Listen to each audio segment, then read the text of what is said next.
74 is a year that we cannot forget. Sorry. ৭৪-এর দুর্ভিক্ষ নিয়ে কথা বলতে যেয়ে এভাবেই কান্নায় ভেঙে পড়েন অন্তর্বর্তী সরকারের প্রধান উপদেষ্টা ও নোবেলজয়ী অর্থনীতিবিদ doctor Mohammad Yunus. Sorry, my words. I cannot bring my word. People died of hunger. যে দুর্ভিক্ষের দুর্দশা নিয়ে কথা বলতে যেয়ে আবেগাপ্লুত হয়ে পড়েন মোহাম্মদ ইউনূস, সেই দুর্ভিক্ষের কারণ কি ছিল? কেন খাদ্যের অভাবে লাখ লাখ মানুষ মারা যায় সে সময়? আবারও সময় হয়েছে নতুনভাবে এসব নিয়ে আলোচনার, যেন নতুন বাংলাদেশে শাসকদের দুর্নীতির কারণে সাধারণ মানুষকে আর খাদ্যের অভাবে মরতে না হয়। ৭৪-এর দুর্ভিক্ষের সময়কার বহুল পরিচিত চিত্র এটি। জেলেপাড়ার এক নারী বস্ত্রের অভাবে মাছ ধরার জাল পরে শরীর ঢেকে আছেন। এই ছবি প্রমাণ করে দুর্ভিক্ষে শুধু খাবারই নয়, পরনের কাপড় সহ জীবন ধারণের জন্য প্রয়োজনীয় সবকিছুরই ছিল বড্ড অভাব। আন্তর্জাতিক বিভিন্ন সূত্র মতে কমপক্ষে ৫০ লাখ নারী নগ্ন দেহে বসবাস করেছে ওই সময়ে। গ্রামের মানুষ ঢাকা আসলে বোধহয় কিছু আমরা বাঁচতে পারবো, এরকম দুর্ভিক্ষ। কালো মানুষ মরে যেতেছে, লাশ দাফন করার মতো মানুষ নেই, মা বাচ্চা ফালাতে বাচ্চাছে। ১৯৭১ সালে দেশ স্বাধীনের পর কোনো সাধারণ নির্বাচন ছাড়াই ক্ষমতায় বসেন শেখ মুজিবুর রহমান। এরপর থেকেই ডাকাতি, ছিনতাই, রাহাজানি আর দ্রব্যমূল্য বৃদ্ধিতে নাভিশ্বাস ওঠে সাধারণ মানুষের। জনতার পেটে যখন ভাত নেই, তখন লাখ লাখ টন খাদ্য নির্বিবাদে পাচার হয় সীমান্তের ওপারে। এসব নিয়ে লোক দেখানো বক্তব্য দিলেও প্রতিকার করেননি সে সময়ের শাসক মুজিব। কয়েকটা চোরাকারবারি, মুনাফাখোর, ঘুষখোর দেশের সম্পদ বাইরে করে দিয়ে আসে, জিনিসের দাম গুদাম করে মানুষকে না খাওয়া মানে উৎখাত করতে হবে বাংলার বুকের থেকে এদের। মূলত স্বাধীনতার পর শাসকদের ব্যাপক দুর্নীতি আর মুজিবের দুঃশাসনের কারণে সৃষ্টি হয় ৭৪-এর দুর্ভিক্ষ। আর ওই দুর্ভিক্ষে খাদ্যের আশায় এভাবেই রিলিফের বস্তার দিকে তাকিয়েছিল এই শিশু। দেহ থেকে প্রাণ যায় অবস্থা, তবু এদের খাদ্যের যোগান দিতে পারেননি শাসক মুজিব।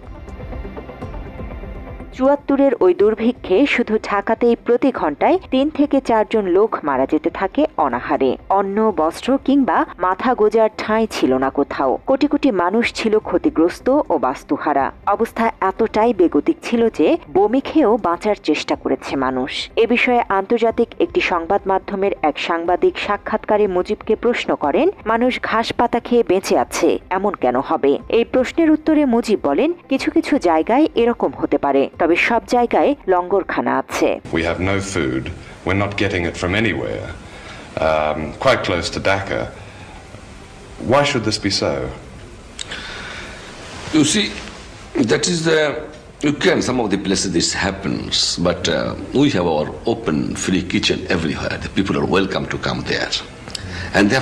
সে সময়ে সরকারি হিসেবে বলা হয় ২৭,০০০ মানুষ মারা গেছে দুর্ভিক্ষে। তবে বিভিন্ন গবেষণা থেকে জানা যায় ওই দুর্ভিক্ষে ৪০ লাখের মতো মানুষ মারা যায়। না খেয়ে মানুষ মারা যাওয়ার সঠিক তথ্য অস্বীকার করেন শেখ মুজিব।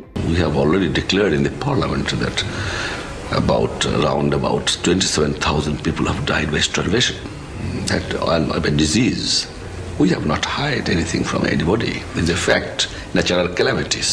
দুর্নীতিবাজ আওয়ামী লীগারদের সৃষ্ট এই দুর্ভিক্ষকে প্রাকৃতিক দুর্যোগ বলে চালিয়ে দেওয়ার পাশাপাশি মানুষ খাদ্য পাচ্ছে না এমন তথ্যকেও মিথ্যা হিসেবে উল্লেখ করেন Mujib. Many people, perhaps tens of thousands of people, are simply not getting food in this country. It's not correct. Then 27,000 people could not even die. The people expected that few millions people will die. But we have fought it. Sheikh Mujib ৭৪-এর দুর্ভিক্ষ নিয়ে মিথ্যাচার করলেও আন্তর্জাতিক বিখ্যাত ব্যক্তিবর্গ নানা সময়ে করুণ সত্য প্রকাশ করেছেন।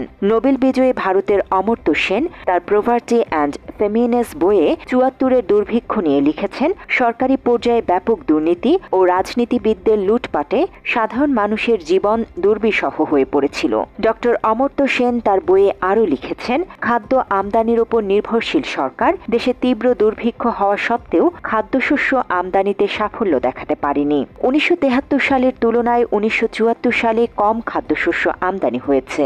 শুধু তাই নয়, বাংলাদেশের অর্থনীতির জন্য প্রয়োজনীয় ২ মাস সেপ্টেম্বর ও অক্টোবরে খাদ্য আমদানিতে ব্যাপক ঘাটতি ঘটেছিল। মাত্র ৩০% টাকায় জমির মালিক হয়ে নতুন বাংলাদেশের গড়ে তোলার স্বপ্ন দেখা বাংলা বসতি। এছাড়া অমর্ত্য সেন তার বইয়ে আন্তর্জাতিক কূটনীতির প্রসঙ্গ তুলে ধরেন। তিনি বলেন, তখন কিউবাতে পাট রপ্তানি করার জন্য বাংলাদেশকে খাদ্য সহায়তা বন্ধ করে দেয় আমেরিকা। ওই সময় দেশটি বারবার পাট রপ্তানি বন্ধে চাপ প্রয়োগ করলেও সেটি উপেক্ষা করেছিল শেখ মুজিবুর রহমানের সরকার। অনেকেই মনে করেন সেটি ছিল ভুল বাণিজ্য ও পররাষ্ট্রনীতি। সেই সঙ্গে খাদ্যশস্যের সুষম বন্টনের অভাব এবং দুর্নীতি স্বজনপ্রীতি ভারতে চোরাচালানি ছিল দুর্ভিক্ষের অন্যতম কারণ। তবে দুর্নীতি নিয়ে প্রকাশ্যে বক্তব্য দিলেও রাষ্ট্রপ্রধান হওয়া সত্ত্বেও মানুষের পেটে খাদ্যের যোগান দিতে পারেননি মুজিব।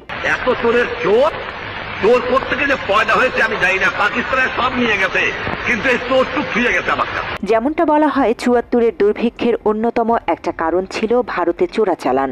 আর এইসব চোরাচালানকৃত পণ্যের মধ্যে ছিল ধান, চাল, গম, পাট, যুদ্ধাস্ত্র, ঔষধ, মাছ, গরু, বনজ সম্পদ সহ প্রয়োজনীয় অনেক কিছুই। একটা নবগঠিত স্বাধীন দেশের সম্পদ ভারতে পাচার করা হতো কার স্বার্থে? কারা এসবের মদতদাতা ছিল? এসব প্রশ্ন জনমনে ঘুরলেও উত্তর মেলেনি আজ পর্যন্ত। সেই সময়ের বিভিন্ন সংবাদ মাধ্যমের তথ্য অনুযায়ী ভারতে ওই সময়ে পাচার হয় প্রায় ৫,০০০ কোটি টাকার পণ্য। ফলে আফসোস করে বিশেষজ্ঞরা বলতেন, চোখের সামনে চাল, পাট পাচার হয়ে যায় সীমান্তের ওপারে, আর বাংলার অসহায় মানুষ ভিক্ষার ঝুলি নিয়ে ঘোরে বিশ্বের দ্বারে দ্বারে। বিভিন্ন দেশ থেকে আসা সাহায্য ওই সময়ে আওয়ামী লীগের নেতাকর্মীরা নিজেরাই ভোগ করায় বাইরের দেশগুলো সাহায্য পাঠাতেও অনীহা প্রকাশ করে। ফলে দুর্ভিক্ষ ব্যাপক আকার ধারণ করে। তবে এই অবস্থাতেই দুর্ভিক্ষকে যেমন অস্বীকার করে মুজিব, তেমনি দুর্ভিক্ষের রেশ কাটতে না কাটতেই তার দুই ছেলে শেখ কামাল ও জামালের ধুমধাম করে বিয়ের ব্যবস্থা করেন। মানুষ যখন না খেয়ে মরার শোকে কাতর, তখনই সোনার মুকুট মাথায় দিয়ে এই বিয়ের আয়োজন করেন মুজিব। বিশাল আয়োজনের ওই বিয়েতে ছিল অগণিত অতিথির ভিড়, যেন পুরো ঢাকা শহরটাই এসে উপস্থিত হয় বিয়েতে। বিয়ের পরদিন সংবাদ মাধ্যমে প্রকাশ করা হয় প্রধানমন্ত্রীর দুই ছেলের সোনার মুকুট মাথায় পরে বিয়ের খবর। একইভাবে প্রকাশ করা হয়েছিল দুর্ভিক্ষ পীড়িত, অনাহার ক্লিষ্ট, মুমূর্ষ মানুষরূপী কঙ্কালের ছবি এবং দুর্ভিক্ষের খবর। ব্যাপক দুর্নীতির কারণে ৭৪-এর দুর্ভিক্ষ সৃষ্টি হলেও আওয়ামী লীগ বরাবরই প্রাকৃতিক দুর্যোগ আর দাতা রাষ্ট্রগুলোর অনুদান না দেয়াকে দায়ী করেছে। দুর্নীতি, দুর্ভিক্ষ, ৭৫-এ বাকশাল কায়েম, এসব কারণে মুজিবকে উৎখাত করে একদল দেশপ্রেমিক সেনাবাহিনী। মেজর ডালিম বলছি, অদ্য সকাল হতে খন্দকার মুশতাক আহমদের বলিষ্ঠ নেতৃত্বে সামরিক বাহিনী ক্ষমতা দখল করিয়াছে। শেখ মুজিব ও তার খুনি দুর্নীতিবাজ সরকারকে উৎখাত করা হইয়াছে। এখন হতে সারা দেশে সামরিক আইন জারি করা হলো। উৎখাতের পর প্রধানমন্ত্রীর দায়িত্ব নেয়া খন্দকার মোশতাক মুজিবকে বহুরূপী বলে মন্তব্য করেন। Mujibur Rahman, who was a friend of mine, a great friend. মুজিবের ওই সময়কার ভয়াবহ দুর্ভিক্ষের কথা তুলে ধরে সম্প্রতি যেভাবে কান্নায় ভেঙে পড়েছেন ডক্টর ইউনূস, তা দেশের সাধারণ মানুষের প্রতি সহানুভূতি প্রকাশ করেছে। ইতিহাস থেকে শিক্ষা নিয়ে মুজিবের মতো আর কোনো শাসক বাকশালী হয়ে না উঠুক, এমন প্রত্যাশা সাধারণ মানুষের। আর দুর্ভিক্ষ নয়, হাতে হাত রেখে এগিয়ে যাক বাংলাদেশ, এমন প্রত্যয় সবার। Desk report, Bangla addition.